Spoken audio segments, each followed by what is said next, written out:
I'd like to introduce our next speaker. Biblical tradition says that it was on the Mount of the Beatitudes in ancient Israel where Jesus gave his sermon saying, "Blessed are the peacemakers." This is where Jennifer Bing was in 1982 when she and her fellow student travelers learned that militias aligned with the Israeli Defense Forces had massacred as many as 3,500 Palestinian and Lebanese civilians in the Sabra and Shatila refugee camps. The beautiful red-tinged sunset now looked like blood, she said, recalling the time when the complexities of the Israel-Palestine crisis became evident to her. As a child, Jennifer spent 2 years in Lebanon in the late 1960s when her parents were associated with the American University of Beirut. She returned to the region on a study abroad program to write her senior college paper on Jewish pacifism when the horrific events of Sabra and Shatila occurred. Later, after teaching at the Friends School in Ramallah from 1986 to 1989, she had no plans to return to the region when the American Friends Service Committee in Chicago asked her to join their Palestine-Israel program. She has worked there since, organizing tours, conferences, protests, events, and more. She has produced 2 documentary films about the Palestinian American community in Chicago. She has partnered with numerous advocacy groups such as the U.S. Campaign for Palestinian Rights, Interfaith Peace Builders, and Jewish Voice for Peace. Every time she thinks about a career change, something comes along to make her say, "Nope, I can't stop now." The latest is efforts that have culminated in the No Way to Treat a Child campaign. Later this month, one of Minnesota's delegates to the U.S. House of Representatives, Betty McCollum, will present a bill by that name that protests the Israeli military's inhumane treatment of Palestinian children and calls for ending aid to the Israeli military if that practice continues. Jennifer calls this bill a game changer, a reflection of America's changing public policy toward Israeli cruelty. Today, Jennifer will share more about her work and the groundbreaking nature of this bill. Please join me in welcoming Jennifer Bing.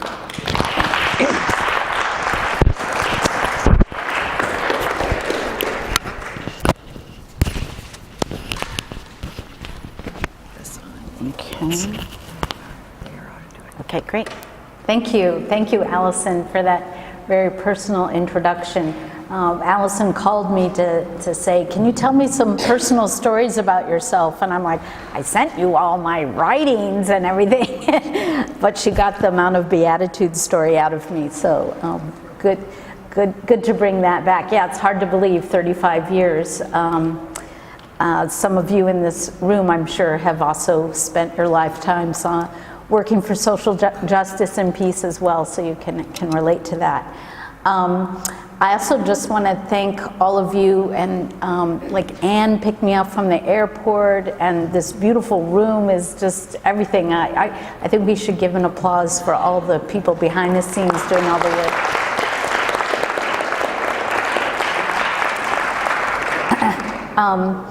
So yeah, today I'm going to talk to you about a campaign that I'm very excited to be a part of. So I'm going to give you a little history about that. I'm going to go deep a bit into the whole issue of Palestinian children in military detention. And then I'm going to tell you about the advocacy work that we're doing that I do feel is a game changer on the issue of Palestinian rights in the U.S. So let me start, and I like that I'm down with the people here, not up on this stage, but that was actually so that I could change my slides. So I hope everyone can see me okay and the volume's all right. So why this campaign? So Nathan asked you earlier how many of you had traveled to the region, and I saw most of the hands in the room go up.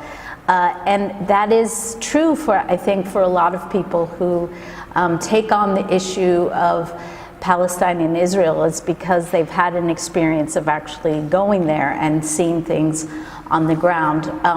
This photo that you see, if you can see it, is myself with some of my colleagues who went to Gaza in the last, that was actually in 2014, but I'm hearing some sound, oh well. So I do hope that you'll ask me as well as Nathan about Gaza, because I was just there 3 weeks ago, and I have a lot of impressions from the street from the few days that I got to spend. But I would say that, you know, part of the reason for this campaign is that it started with people like all of you in Chicago who had traveled to the region, who had been very committed to talking about the issue when they came back, but kept trying to find that hook. What would really make people understand the issue in a deeper way? And one of the things that I think many of us have worked on over the years is to talk about the US military aid to Israel, because that is what makes us complicit to the occupation and to what's happening. And so that was a way, campaigns like the Be On Our Side. I don't know if you ever had that ad campaign up here in Minnesota, but that was an advertisement campaign that was going on around the country to raise the attention about US military aid. And recently, we know that military aid is actually getting larger, and that so per year we're now going to be giving $3.8 billion to Israel for military aid. So that has been a way to have a conversation sometimes with Americans, particularly if they're fiscal conservatives. But even in doing that, it wasn't changing things. It wasn't when you went and met with your member of Congress and you said, "I think you need to end aid to Israel," there was like, you are asking for the moon. It's not going to happen. So I think that led to a diversity of tactics by people like you and me in the United States who wanted to focus on the occupation, wanted to tell the stories of what life under occupation meant, to use terms like Mark did earlier this morning of talking about the apartheid situation, about how lives for Palestinians versus Israelis are so unequal, that is systematic and part of the system. Also, the boycott, divestment, and sanctions movement has grown in the last 10 years, almost 10 years, in this country, where people have said, okay, how else are we complicit in continuing the occupation, not only through our aid dollars, but also in what we buy and the companies that are invested, that are making money and profiting from the occupation. So asking that question of who profits, why does the system continue to exist? That has been a conversation as well that Americans have become more and more aware of. And yet, both of those things, I think, for the beginner, so a lot of people would say to me, well, okay, I can write my member of Congress and tell them to end military aid to Israel, and they tell me I'm crazy. And I can say that I support boycott, divestment, and sanctions efforts to end the occupation, but I don't really buy any products. I don't buy a SodaStream. I have socially responsible investments. So really, what can I as an individual do? And that was a challenge. Of course, I'm continue to support your advocacy to end military aid and to support boycott, divestment, and sanctions. And it is definitely, I feel, especially on college campuses, enrich the debate about Palestine, to talk about the human rights situation, to talk about the inequality, to bring up the issue of refugees and the right of return. Because as the BDS call talks about all sectors of Palestinian society, the fragmented society that Nathan referred to this morning, of Palestinians who live in the West Bank under occupation, ending that occupation. For Palestinians who are citizens in Israel, demanding that they have equal rights. And thirdly, for the Palestinians who are refugees, recognizing their rights and their need to either return or have compensation. So the BDS call talks about all three of those things, which is a very unified way of looking at the conflict. But that said, there still was a kind of, if you ever talk to your friend who doesn't really know too much about Israel and Palestine, and you say, well, you need to be against the occupation.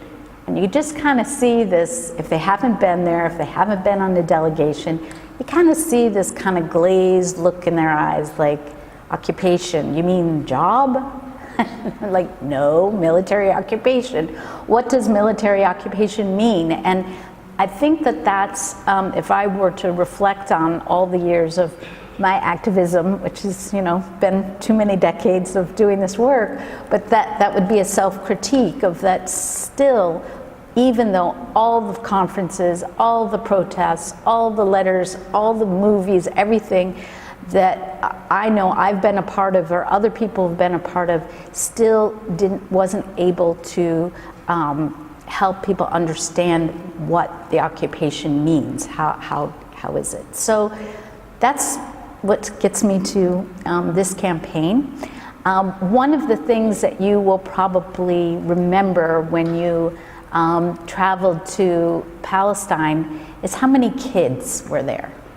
You see kids everywhere. You see them in the streets, you see them packed into schools, you see them running in the playgrounds if they have playgrounds, but you see them in families' homes.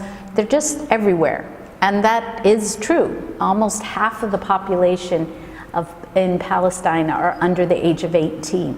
So that's a young population. So having a campaign that focused on half of the population probably is a smart idea. Also, children, everyone feels good about children. I bet a few of you in this room have grandchildren.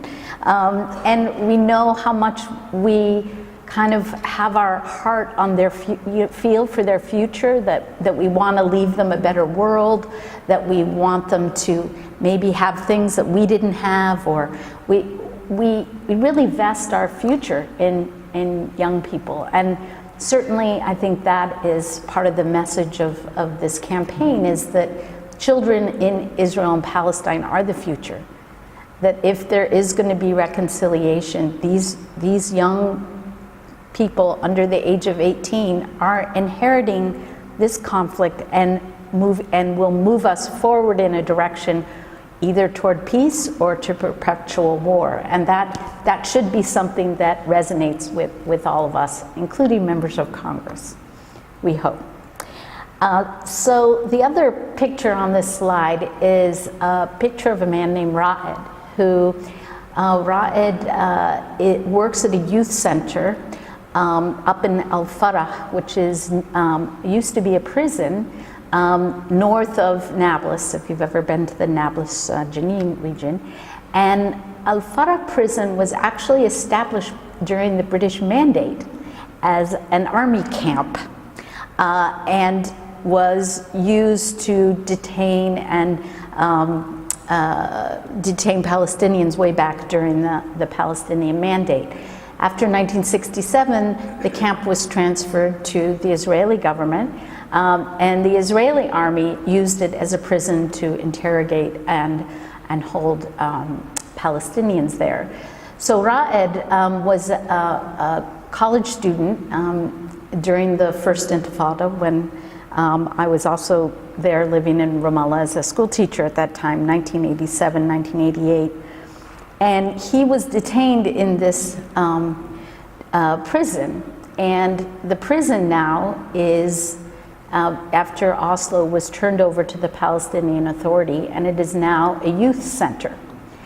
So there's a big soccer field that was actually paid for with USAID money out in the front, and in the back is still the remnants of the prison. And recently, the people who work at the youth center said, you know, we need to teach young people about our history and to take them to see and to explain to them this is what had happened to us, happened in the past, and what still continues to happen.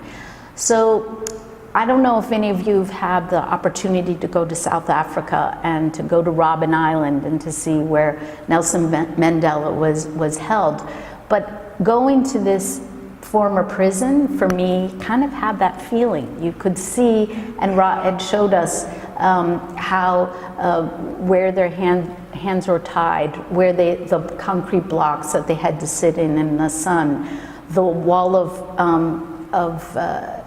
of shame that he talked about, where your head was smashed against the wall until when they said, "What is your name?" and you said you had to say your number rather than your name. These kind of experiences, the interrogation cells, the small closet rooms where he explained there would be a dozen prisoners put in one cell, all these experiences he shared to us. And for me, it was a memory that this experience of detaining Palestinians is not something that just started a few years ago or just started with Oslo, or it's been happening since 1967 for 50 years.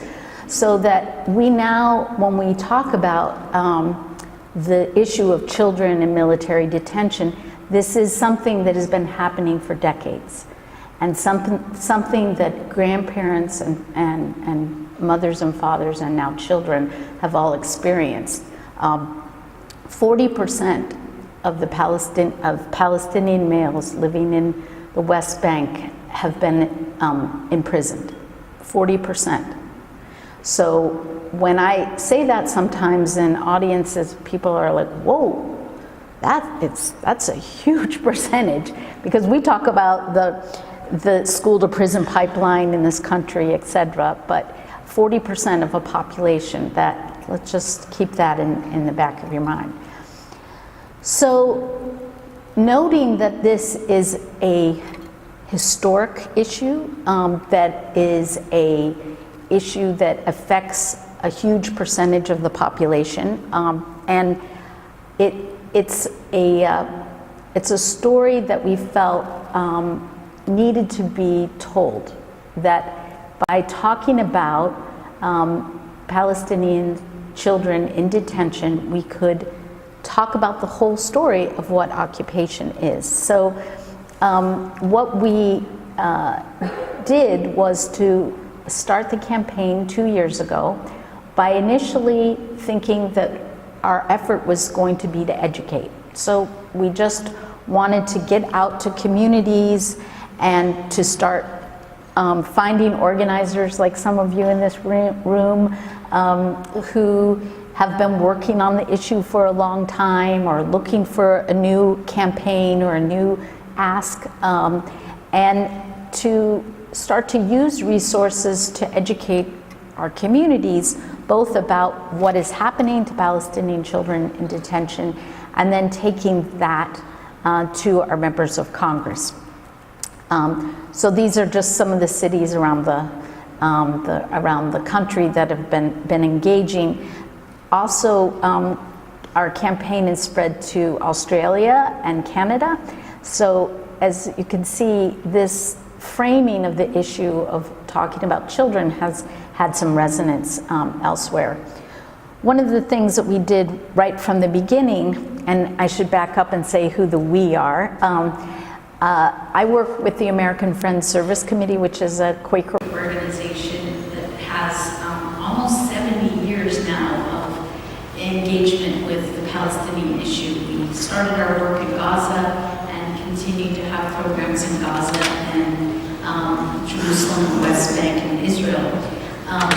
we partnered with Defense for Children International Palestine, which I think Ann told me that you may have had a speaker, Brad Parker, many years ago, before this campaign started, came to Northfield to talk about the issue of Palestinian children in detention. So Defense for Children International Palestine, Military Court Watch, B'Tselem, some of these other human rights groups have for a long time focused on this issue of Palestinian children in detention. But as I told you earlier, a lot of us in this country may have heard about it but never really took it into a kind of campaign type of effort. So one of the things early on in the campaign was to say, how do we start this story? And the story really starts with the youth themselves. So one of the things that we did was to create a video called Detaining Dreams, which I'm not going to show you, but you can watch it online. It's 20 minutes long, so it's not too long. But in that video, youth talk about their experiences of being detained, of what happened to them in their arrest, how they were treated during interrogation, and then what happened to them afterwards. So it's their narrative of what happened to them. One thing that I liked particularly about this film is that it was made with DCI Field Staff, so it's with people who work with young prisoners and ex-prisoners all the time, but also with some of the youth from the community in which these four boys live, which is near Hebron in a village called Beit Omar. And in that experience, the youth were pretty comfortable in talking about what happened to them. And that was a real gift to us because often I think reports can be a bit sterile and can be, it doesn't make it come alive, you know? And I think that's one of the beauties of video and documentaries is that you hear in their own voices what's happened. So the video that we created, we also have little short videos, and if we have time, I'll show a couple at the end of my talk. But the videos is something that we help to create awareness, both on social media and in the educational presentations that we did. I want to just say what are some of the things that we would talk about with their stories. So one thing that we do in our presentations when we're specifically talking about child detention is to kind of point out how the military laws work, that there are, that compared, so for Palestinians living in the West Bank, and I want to say that the situation in the West Bank, East Jerusalem, and Gaza is different. So that you have different laws and different rights depending on which part of the occupied territory that you're living in. So it gets a little confusing because if you live in Jerusalem, you're under Israeli law. So children there have some more privileges than a Palestinian child in the West Bank versus a Palestinian child in Gaza, which has another whole set of challenges, obviously, since we just heard from Nathan, but where also the military court system isn't in place. So when I talk about the military detention system, I'm really focusing on Palestinians in the West Bank. So one thing that we did early on in our educational efforts is to help people think about the process is in a kind of stages of detention. So we identified 5 stages that typically a child, and children we're talking about are the legal definition of what a child is under international law, which is between the ages of 12 and 18.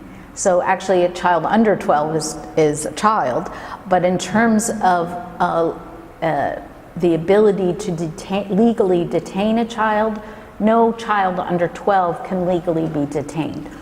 So you may see videos or pictures of a 5-year-old or 8-year-old Palestinian child being detained by soldiers, handcuffed or putting their hands up or having to have their backpacks checked, or that does happen to very young children. But in terms of prosecuting them through the military court system, that starts at the age 12.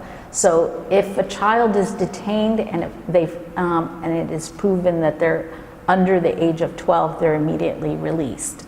So just for clarification, the 12 to 18 is the age bracket that we're talking about. And even before several years ago of advocacy by UNICEF and many other human rights groups, the legal age for a minor used to be for Palestinians 16 versus Israeli kids was 18. And there was advocacy to say, oh, you can't have kids, they're 16 or 18, so let's have it consistent. So now it is 18 for both Israeli and Palestinian children, but no Israeli child is put through a military system. So even if they are a settler, Israeli settler who lives across the street from a Palestinian village, if the two boys were to throw stones at the same wall, an Israeli child would be taken into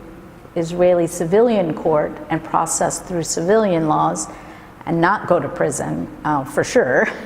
And for a Palestinian child, totally different, going into the military court system. So the 5 stages of detention that we talk about are arrest, transfer, interrogation, hearing, and sentencing. So the arrest part is one that I feel some of you may have heard about or experienced. Arrests often happen at night. Why do you think that is? One, it scares you, right? It's a scary time. People aren't, if soldiers come in the middle of the night, there's not going to be a protest to prevent them. Nobody's going to throw stones. At night, so being able to work at night is typically a preferred way of arresting people. So the arrests for children often happen at night.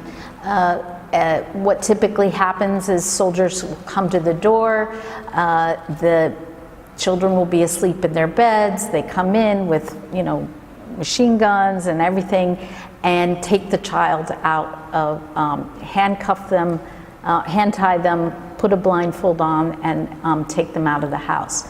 The parents are not allowed to accompany them. Parents are not told where the child is being taken. The parents are not told what the charges are. Literally, their child is taken out of the house. So that is usually the way children are arrested. Sometimes children are taken at demonstrations or walking home from school or whatever, but the majority of cases there's this pattern of night arrests.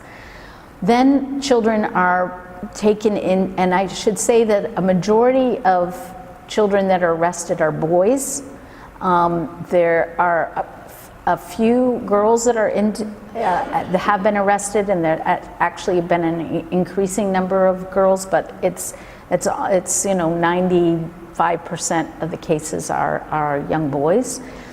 They are typically transferred in an army jeep. Again, blindfolded, they don't know where they're going. Typically, they're taken to a nearby settlement or other detention facility, and they're held there. Usually, the kind of physical abuse that they receive happens at that time, like they'll be kicked around or otherwise ill-treated in that process of getting them to the interrogation, which is the third stage of detention. Interrogation, again, happens without a lawyer present, 95% of the time. The interrogation happens without the parents being present, obviously. And typically what happens in the interrogation is that the child is pressed for information. They will show them a book of photographs of people in their village, and they'll tell the child, if you just point out who is responsible for the demonstrations in your village, then we'll let you go. As long as you tell us who and or if you just confess that you threw stones, we'll let you go. So for some of these kids, for most of these kids, this is the first time they've ever been away from home, much less, in a interrogation cell with a soldier after going through a very traumatic experience of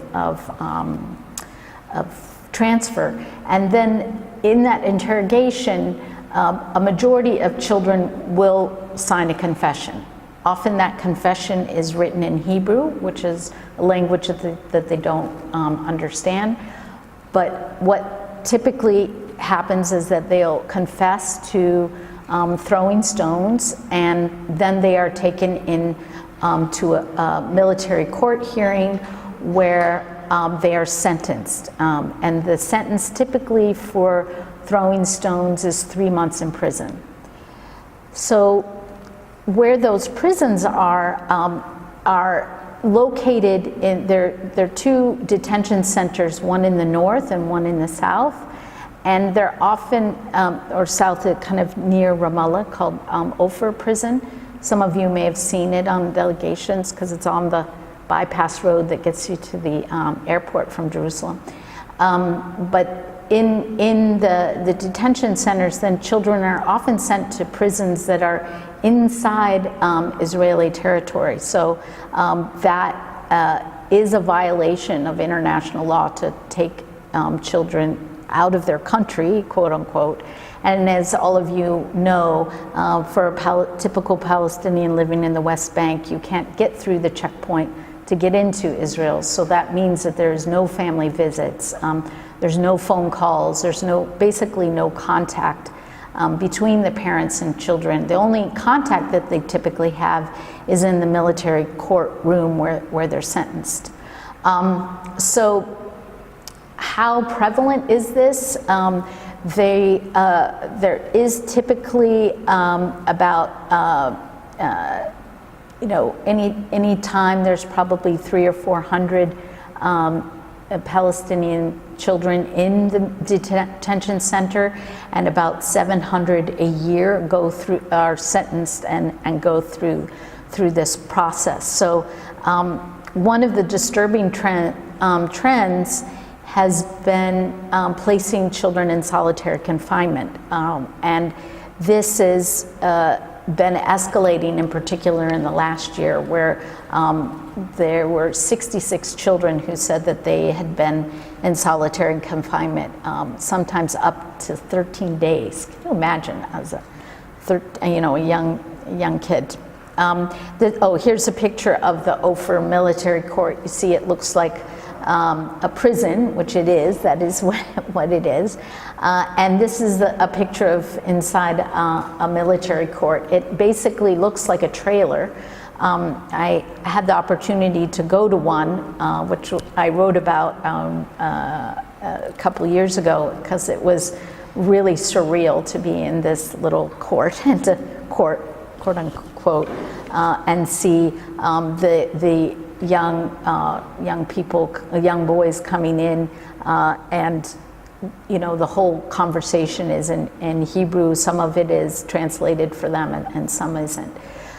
So this system, talking about and educating people about this, was to help us talk about what the occupation is, that this process of putting children into military detention, the fact that there are military laws that govern the lives of Palestinians in the West Bank, is a human rights issue that we all should be concerned about. So we started the educational work in 2015, and our goal was to have a congressional briefing on this issue.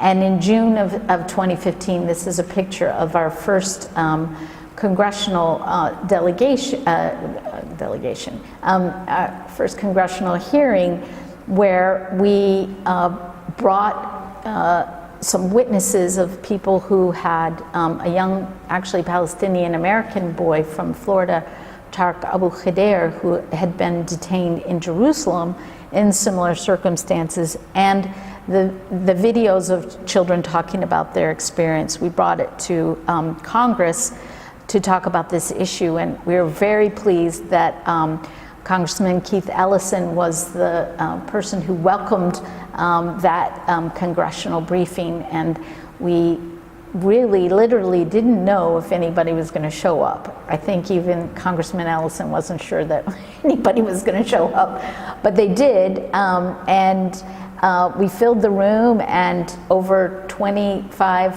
offices had staff present. And following that briefing,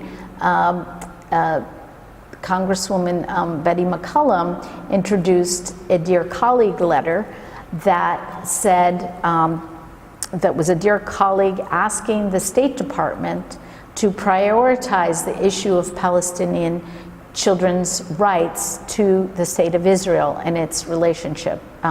So it was a small step, but it was a first attempt to say, bring attention to the issue of child detention. And when Congresswoman McCollum, I remember meeting with her chief of staff a few months before that, and he said to me, you know, I have to say, Jennifer, I've been following the issue of Israel and Palestine, and my constituents bring it up to me, and I'm well aware, but I had no idea this was happening to children.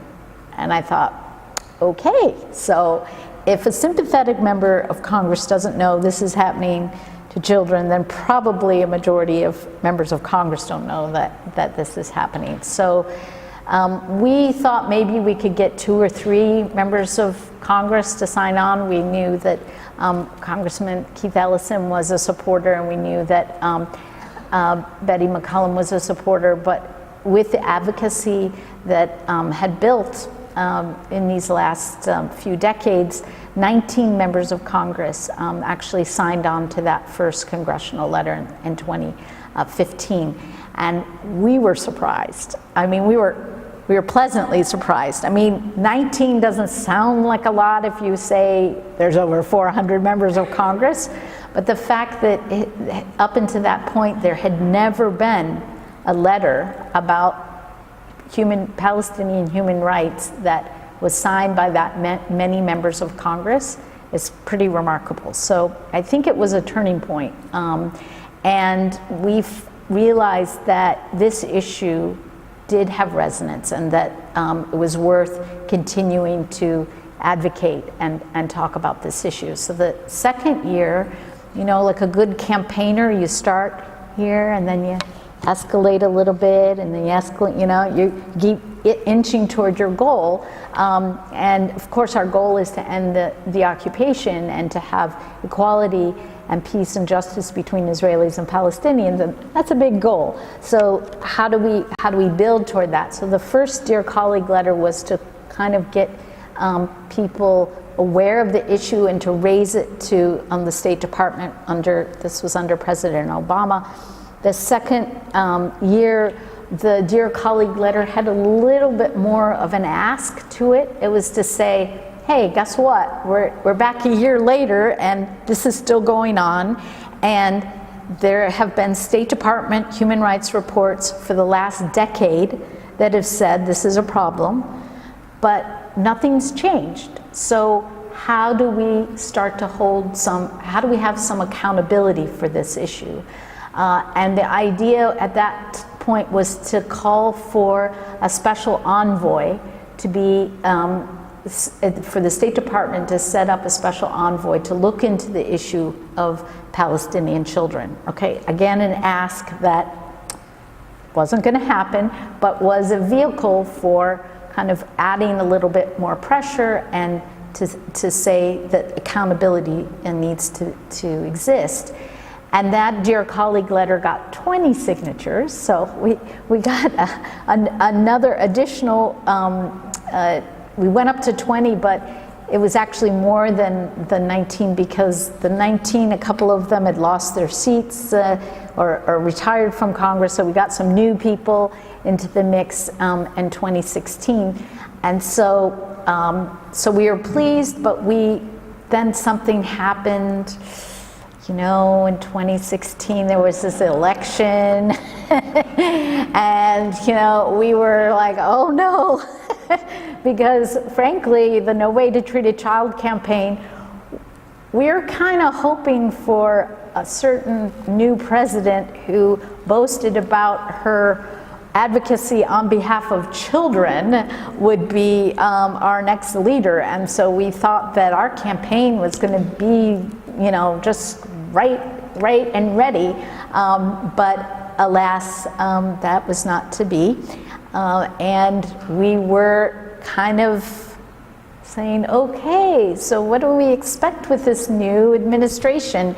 And the first thing that we did was to say, well, we better send a message to the State Department, because there's going to be some new players there, and we want them to be aware of this issue of Palestinian children in military detention, and we want to keep the momentum there, and we want them to know that this is an important issue to Americans. So in December and January of 2017, at the beginning of this year, wow, it's still just been 1 year. Hard to believe. Hasn't it felt like a decade that Trump has been our president? Yes, century.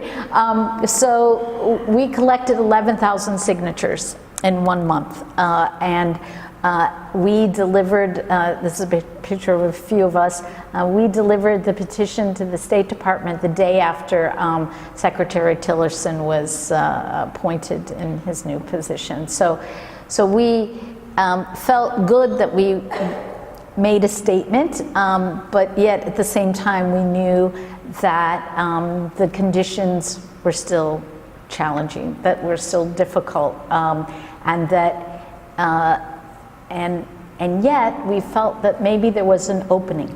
I think the kind of things that we witnessed last January in particular, of the resistance movement in our country to all the agenda of the Trump administration, whether it was to women's rights or to immigration rights or to addressing racism and all the other things that have been here for a long time but seem to be amplified with the new administration coming in.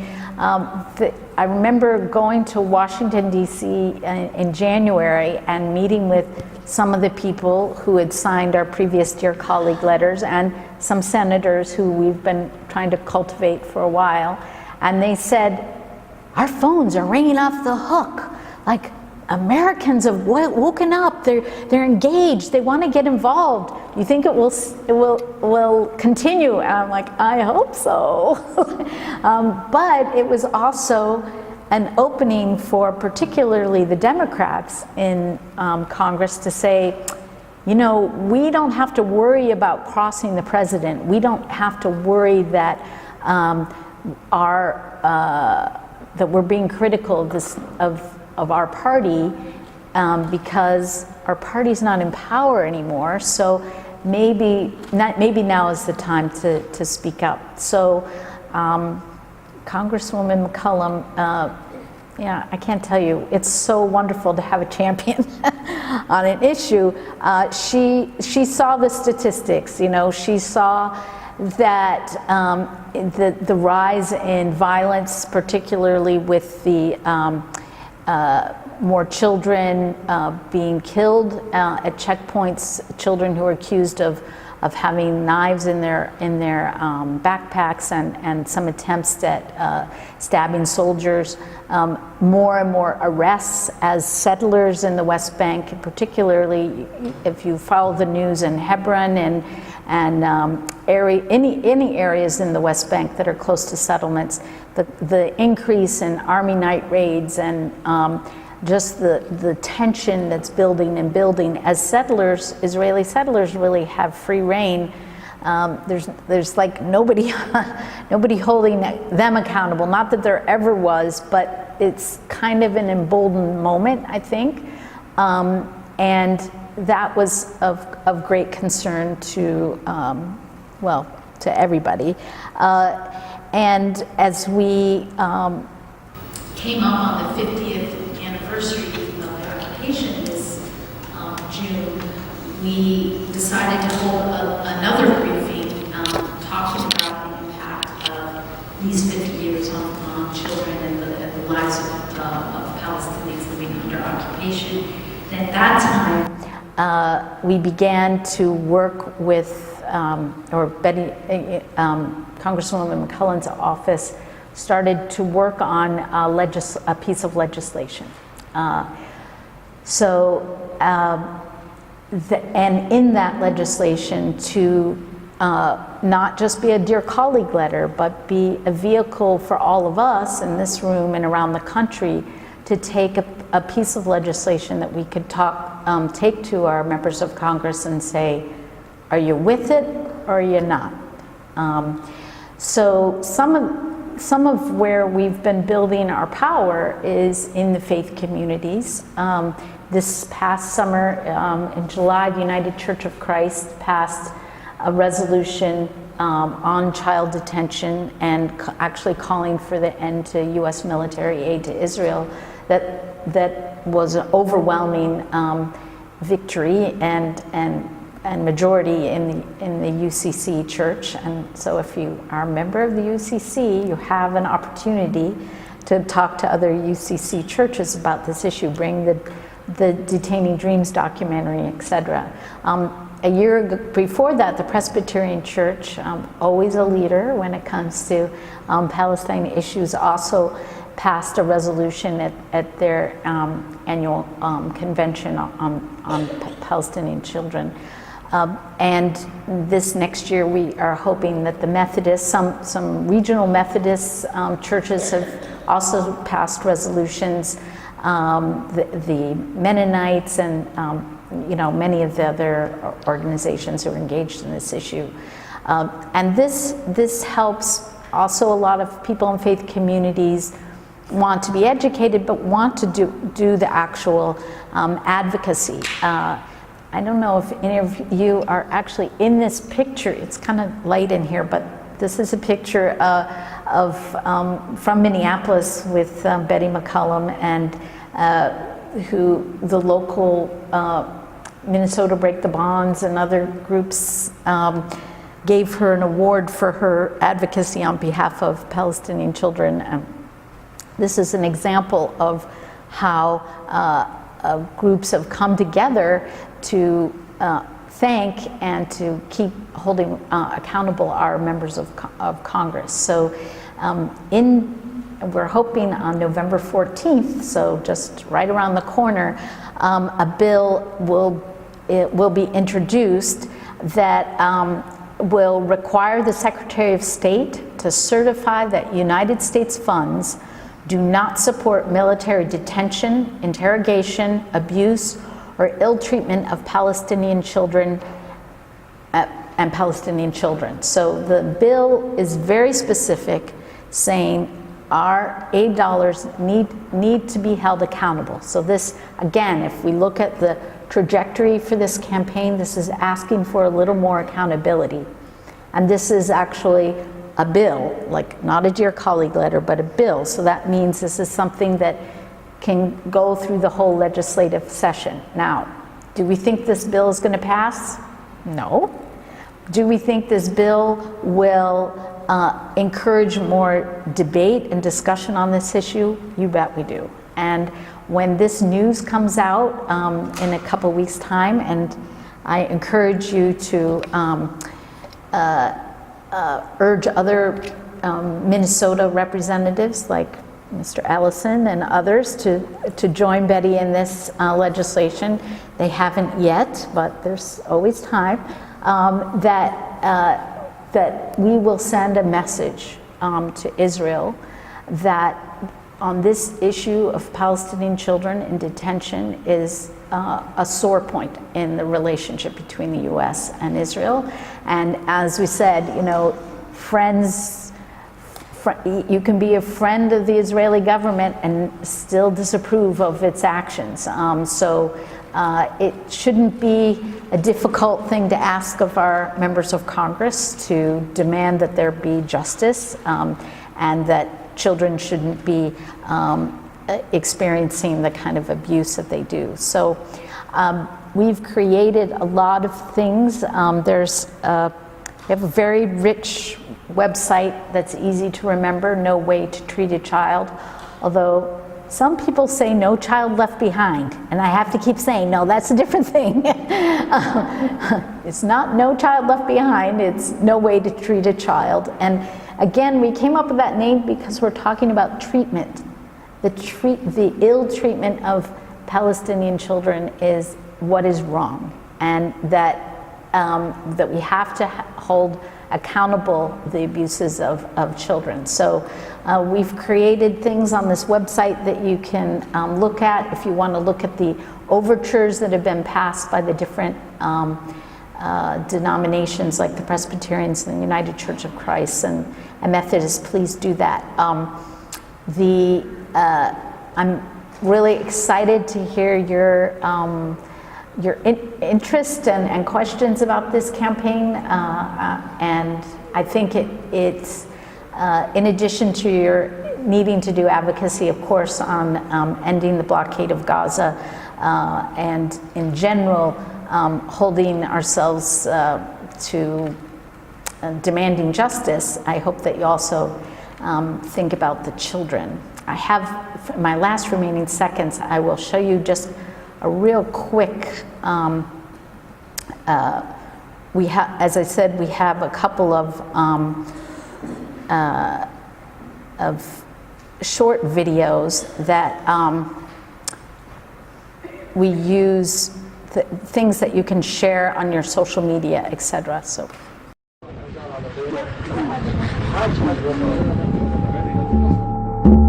بلشوا يحققوا معي يقولوا لي تعال تخافش بدناش نضربك. اعترف على شيء بسيط وبربك يعني. يقول لي اعرف انك بتضرب وعشان عرب. قلت له مش علي شيء عشان عرب.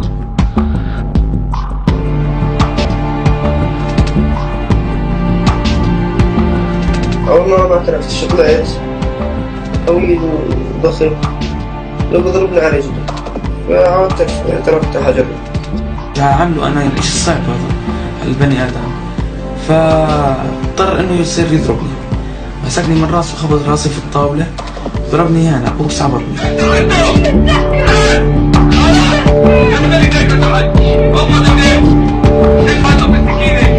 استخدم الضغط النفسي اشترش بعتلك باخذ اخوك بجيب اهلك بهد الدار بسوي اي شيء.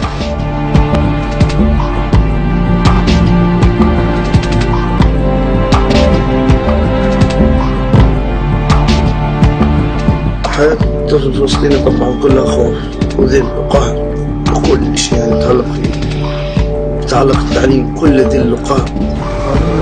يعني شعور بالنسبة للشعور هو شعور مأساوي، بتحس ولادك يعني مميزين، يعني حتى بتحس انهم بينهاروا وبتجرحوا ومش قادر تعمل لهم شيء.